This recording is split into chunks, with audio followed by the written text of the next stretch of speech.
Hello every one, എല്ലാവർക്കും നമസ്കാരം. പുതിയൊരു വീഡിയോയിലേക്ക് എല്ലാവർക്കും സ്വാഗതം. നിങ്ങളെല്ലാവരും തംബ്നെയിലിൽ കണ്ടതുപോലെ നമ്മൾ ഇന്നത്തെ വീഡിയോയിൽ നോക്കാൻ പോകുന്നത് UK-ലെ എൻ്റെ ഒരു മാസത്തെ വരവും ചെലവുമാണ്. എൻ്റെ എന്ന് പറയുമ്പോൾ ഞാൻ എൻ്റെ ഫാമിലി എന്നാണ് ഉദ്ദേശിക്കുന്നത്. അപ്പം ഞാനും ഹസ്ബൻഡും ഞങ്ങൾ രണ്ടുപേരാണല്ലോ ഉള്ളത്. അപ്പം ഞങ്ങൾ രണ്ടുപേരുടെ ഒരു മാസത്തെ ഇൻകമും ഞങ്ങളുടെ രണ്ടുപേരുടെ ഒരു മാസത്തെ എക്സ്പെൻസസും. അപ്പം നമുക്ക് ഒരു മാസത്തെ ഇൻകമും എക്സ്പെൻസസും കഴിഞ്ഞിട്ട് സേവ് ചെയ്യാൻ എത്ര രൂപ കിട്ടുന്നുണ്ട് എന്ന് നമുക്ക് റഫ്ലി ഒന്ന് കണക്ക് കൂട്ടി നോക്കാം. അതിനു മുമ്പായിട്ട് നിങ്ങൾ UK, Ireland, Europe, Canada, USA, Australia, New Zealand പോലുള്ള രാജ്യങ്ങളിലേക്ക് പഠിക്കാൻ പോകാനിരിക്കുന്ന അല്ലെങ്കിൽ പഠിക്കാൻ വന്നിരിക്കുന്ന സ്റ്റുഡൻസ് ആണെന്നുണ്ടെങ്കിൽ നിങ്ങൾ ക്യാമ്പസിനോട് ചേർന്ന് സേഫ് ആൻഡ് സെക്യൂർ ആയിട്ടുള്ള അക്കോമഡേഷൻസ് അന്വേഷിക്കുന്ന ആൾക്കാരാണെങ്കിൽ എത്രയും പെട്ടെന്ന് ഡിസ്ക്രിപ്ഷൻ ബോക്സിൽ കൊടുത്തിരിക്കുന്ന ലിങ്ക് ചെക്ക് ചെയ്ത് നോക്കിക്കോളൂ. ആംബസ് സ്റ്റുഡൻറ് അക്കോമഡേഷൻസ് നിങ്ങൾക്ക് വേണ്ടിയിട്ട് നല്ല അടിപൊളി student friendly student exclusive accommodations സെറ്റാക്കി വെച്ചിട്ടുണ്ട്. കൊടുത്തിരിക്കുന്ന ഓരോ ലിസ്റ്റിംഗ്സും വെരിഫൈഡ് ആണെന്നുള്ളതും 24/7 സപ്പോർട്ട് അവൈലബിൾ ആണെന്നുള്ളതും അവരുടെ ഏറ്റവും വലിയൊരു പ്രത്യേകത തന്നെയാണ്. There is no hidden charges or extra cost you have to pay. കൊടുത്തിരിക്കുന്ന റെന്റ് എമൗണ്ട് എന്ന് പറയുന്നത് ഇൻക്ലൂഡിങ് ഓൾ യൂട്ടിലിറ്റി ബിൽസ് ആണ്. ഭയങ്കര ഈസി ആൻഡ് ഹസൽ ഫ്രീ ആയിട്ടുള്ള ഒരു പ്രോസസ്സാണ്. ഭയങ്കര കൺവീനിയന്റ് ആണ് അവരുടെ പ്രോസസ്സിങ്. വേഗം ഡിസ്ക്രിപ്ഷൻ ബോക്സിലേക്ക് പോയിട്ട് ആ ലിങ്കിൽ ക്ലിക്ക് ചെയ്ത് നിങ്ങളുടെ അക്കോമഡേഷൻ ഇന്ന് തന്നെ ബുക്ക് ചെയ്യാം. ഇത് ഞാനൊരു ശരാശരി അല്ലെങ്കിൽ ഒരു ആവറേജ് മലയാളിയുടെ UK-ലെ വരവും ചെലവുമാണ് പറയുന്നത്. എല്ലാവരുടെയും കേസ് ഇങ്ങനെ ആയിരിക്കണം എന്ന് യാതൊരു നിർബന്ധവും ഇല്ല. ലൈക്ക് ചിലർക്ക് ബാധ്യതകൾ കൂടുതലുണ്ടാകാം, ചിലർക്ക് ബാധ്യതകൾ കുറവുണ്ടാവാം. അതുകൊണ്ട് ചിലർക്ക് സേവിങ്സ് കൂടുതലുണ്ടാവാം, ചിലർക്ക് സേവിങ്സ് കുറവുണ്ടാവാം. എന്നെ സംബന്ധിച്ച് ഇപ്പം ഞാൻ ഹസ്ബൻഡ് മാത്രമേ ഇവിടെ ഉള്ളൂ. അപ്പം ഞങ്ങൾക്ക് കുട്ടികളോ വേറെ പ്രാരാബ്ദങ്ങളോ ഒന്നും ഇതുവരെ ആയിട്ടില്ലാത്തത് കൊണ്ട് ഞങ്ങൾക്ക് ചിലപ്പോൾ കുറച്ചുകൂടെ ബാധ്യത കുറവായിരിക്കും. സോ അതുകൂടെ മനസ്സിൽ വെച്ചിട്ട് വേണം നിങ്ങൾ ഈ വീഡിയോ കാണാനായിട്ട്. ഞാനിപ്പോൾ കറൻ്റ്ലി NHS-ലാണ് വർക്ക് ചെയ്യുന്നത്. ഒരു ദിവസം 13.5 മണിക്കൂറിൽ 1 അവർ ബ്രേക്ക് കഴിഞ്ഞിട്ട് 12.5 മണിക്കൂറിന്റെ പേ ആണ് എനിക്ക് കിട്ടുന്നത്. അങ്ങനെ 3 ദിവസമാണ് ഞാൻ ജോലിക്ക് പോകുന്നത്. അപ്പം 3 ദിവസം 12.5 മണിക്കൂർ വെച്ച് ഒരാഴ്ചയിൽ 37.5 മണിക്കൂറാണ് എനിക്ക് കോൺട്രാക്ട് വരുന്നത്. അപ്പോൾ 37.5 അവേഴ്സ് പെർ വീക്ക് വെച്ച് നമ്മൾ 4 വീക്കിലി കൂട്ടുകയാണെന്നുണ്ടെങ്കിൽ 150 മണിക്കൂറിന്റെ ബേസിക് സാലറിയാണ് ഒരു മാസം എനിക്ക് കിട്ടുന്നത്. പെർ അവർ 12.36 എനിക്ക് കിട്ടുന്ന പേ. അപ്പോൾ അത് വെച്ചിട്ട് 150 ഇൻറ്റു 12.36 എന്ന് പറയുന്നത് ഒരു മാസം 1854 പൗണ്ടാണ്. ഈ 1854 പൗണ്ടിൽ നിന്ന് ഡിഡക്ഷൻസ്, അതായത് ടാക്സ് പിടിക്കും, നാഷണൽ ഇൻഷുറൻസ് പിടിക്കും, പിന്നെ എന്തെങ്കിലും കഴിഞ്ഞ മാസം ഞാൻ ലീവ് എടുത്തിട്ടുണ്ടെങ്കിൽ അവർ എക്സ്ട്രാ എനിക്ക് കഴിഞ്ഞ മാസം പേ ചെയ്തിട്ടുണ്ടെങ്കിൽ അതിൻ്റെ അരിയേഴ്സും അവർ പിടിക്കും.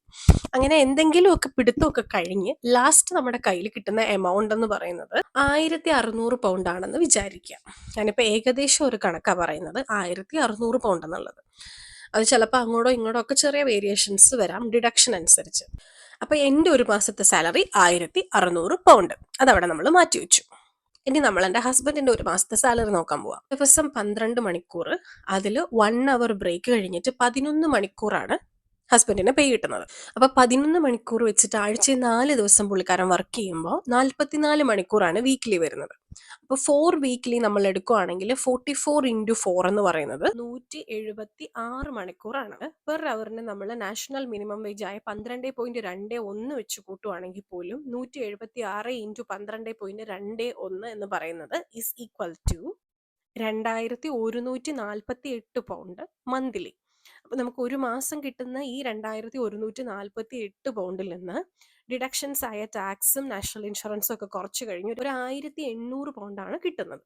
അപ്പോൾ എൻ്റെ 4 വീക്ക്ലി സാലറി 1600 പൗണ്ടും ഹസ്ബൻഡിൻ്റെ 4 വീക്ക്ലി സാലറി 1800 പൗണ്ടും. അപ്പോൾ നമ്മുടെ ഇൻകം ഒരു മാസത്തേക്കുള്ളത് ഏകദേശം ക്ലിയർ ആയിട്ടുണ്ടല്ലോ. ഇനി നമുക്ക് ഇതിൻ്റെ എക്സ്പെൻസസ് നോക്കാം. അതിൽ മെയിനായിട്ട് വരുന്ന നമ്മുടെ എക്സ്പെൻസ് എന്ന് പറയുന്നത് റെൻ്റാണ്.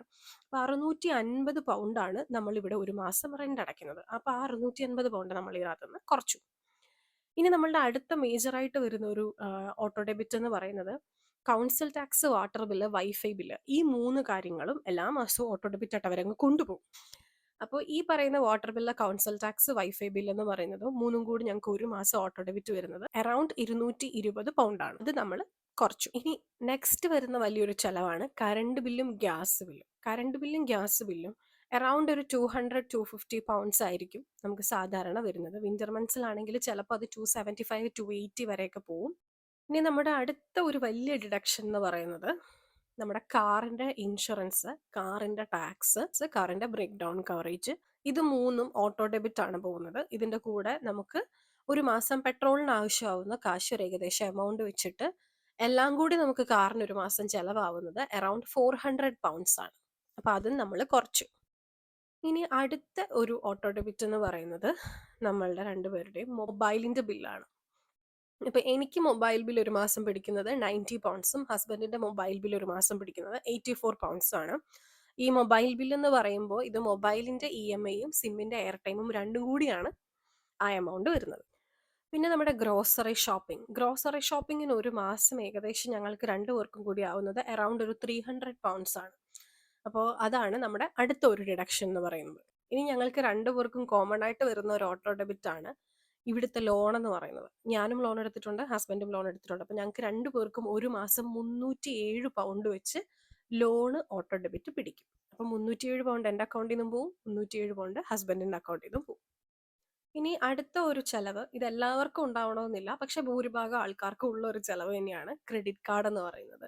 അതായത് എക്സ്ട്രാ വരുന്ന നമ്മുടെ എക്സ്പെൻസസ്, ഇപ്പം എസ്പെഷ്യലി ഒരാൾക്ക് ജോലിയുള്ള ദിവസം മറ്റൊരാൾക്ക് എവിടെയെങ്കിലും പോകണം എന്നുണ്ടെങ്കിൽ അന്ന് വരുന്ന ട്രാവൽ എക്സ്പെൻസ്, നമുക്ക് ഒരു ദിവസം വയ്യാന്നുണ്ടെങ്കിൽ നമ്മൾ പുറത്തുനിന്ന് വാങ്ങിക്കുന്ന ഫുഡ്, അതിൻ്റെ ഒരു എക്സ്പെൻസ്, ഇനി നമ്മൾക്കൊരു ബോഡി ലോഷൻ ഒരു മോയ്സ്ചറൈസർ ഒക്കെ വേണമെങ്കിൽ അങ്ങനെ വരുന്ന എക്സ്പെൻസുകൾ, അങ്ങനത്തെ നമ്മുടെ എല്ലാ എക്സ്ട്രാ എക്സ്പെൻസുകളും നമ്മൾ മീറ്റ് ചെയ്യുന്നത് ഈ ക്രെഡിറ്റ് കാർഡ് യൂസ് ചെയ്തിട്ടാണ്. 600 പൗണ്ട്സ് നമുക്ക് രണ്ടുപേർക്കും കൂടിയിട്ടുള്ള ക്രെഡിറ്റ് കാർഡിന്റെ ബില്ല് നമ്മൾ ഡെബിറ്റ് ചെയ്തു.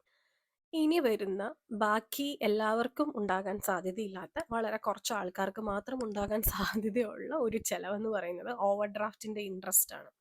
അതായത് എപ്പോഴൊക്കെയോ നമ്മൾ ജോലി ഇല്ലാതിരുന്ന സമയത്തോ അല്ലെങ്കിൽ നമ്മൾ കുറച്ച് ഫിനാൻഷ്യലി ടൈറ്റ് ആയിരുന്ന സമയത്തോ എക്സ്ട്രാ നമ്മുടെ കയ്യിൽ നിന്ന് കുറേ കാശായ ടൈമിലോ ഒക്കെ നമ്മൾ എക്സ്ട്രാ എക്സ്പെൻസസ് മീറ്റ് ചെയ്യാൻ വേണ്ടിയിട്ട് ബാങ്കിൽ നിന്ന് എടുത്ത ഓവർ ഡ്രാഫ്റ്റ് അല്ലെങ്കിൽ OD, എൻ്റെ അക്കൗണ്ടിൽ 2500 പൗണ്ടും ഹസ്ബൻഡിന്റെ അക്കൗണ്ടിൽ 1000 പൗണ്ടും നമ്മൾ ബാങ്കിൽ നിന്ന് OD എടുത്തിട്ടുണ്ട്. അപ്പൊ ഈ ഓവർ ഡ്രാഫ്റ്റ് തിരിച്ചടയ്ക്കുന്നത് വരെ നമ്മൾ ഡെയിലി ആണ് ഇതിന് പലിശ അല്ലെങ്കിൽ ഇൻട്രസ്റ്റ് അടയ്ക്കേണ്ടത്. അപ്പൊ എൻ്റെ അക്കൗണ്ടിൽ നിന്ന് ഓൾമോസ്റ്റ് ഒരു 2.1 അല്ലെങ്കിൽ 2.2 പൗണ്ട്സ് എല്ലാ ദിവസവും ഓവർ ഡ്രാഫ്റ്റിന്റെ ഇൻട്രസ്റ്റ് പിടിക്കുന്നുണ്ട്. അതുപോലെ ഹസ്ബൻഡിന്റെ അക്കൗണ്ടിൽ നിന്ന് 1000 പൗണ്ട്സിന് ഒരു ദിവസം 0.79 വെച്ചിട്ട് ഇൻട്രസ്റ്റ് പിടിക്കുന്നുണ്ട്. അപ്പൊ മന്ത്ലി അല്ലെങ്കിൽ ഒരു 28 ദിവസത്തെ സൈക്കിളിൽ നമ്മൾ കാൽക്കുലേറ്റ് ചെയ്ത് നോക്കുമ്പോൾ എനിക്ക് ഒരു മാസം ഏകദേശം 59 പൗണ്ടും ഹസ്ബൻഡിന് ഒരു മാസം 23 പൗണ്ടും ആണ് ഓവർ ഡ്രാഫ്റ്റിന്റെ ഇൻട്രസ്റ്റ് ബാങ്കിൽ നിന്ന് ഓട്ടോ ഡെബിറ്റ് പിടിക്കുന്നത്.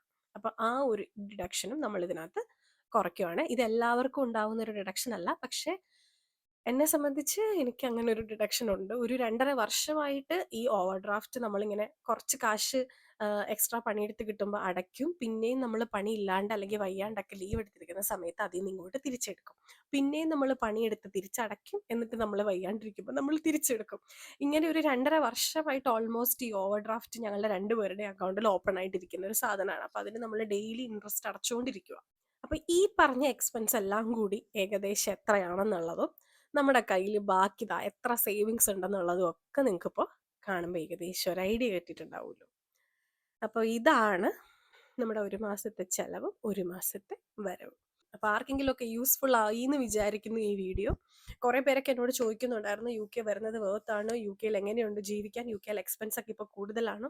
അപ്പോൾ അങ്ങനെയുള്ള കുറേ ക്വസ്റ്റ്യൻസിന് ഒരു ആൻസർ ആയി എന്ന് ഞാൻ വിചാരിക്കുന്നു.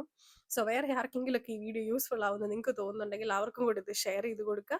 ഇതുപോലുള്ള ഇൻഫോർമേറ്റീവ് വീഡിയോസ് ഇനിയും കാണുന്നതിന് വേണ്ടിയിട്ട് ചാനൽ സബ്സ്ക്രൈബ് ചെയ്യാൻ മറക്കണ്ട. അപ്പോൾ വേറൊരു വീഡിയോ ആയിട്ട് വീണ്ടും കാണുന്നത് വരയ്ക്കും എല്ലാവർക്കും ടാറ്റാ ബൈ ബൈ.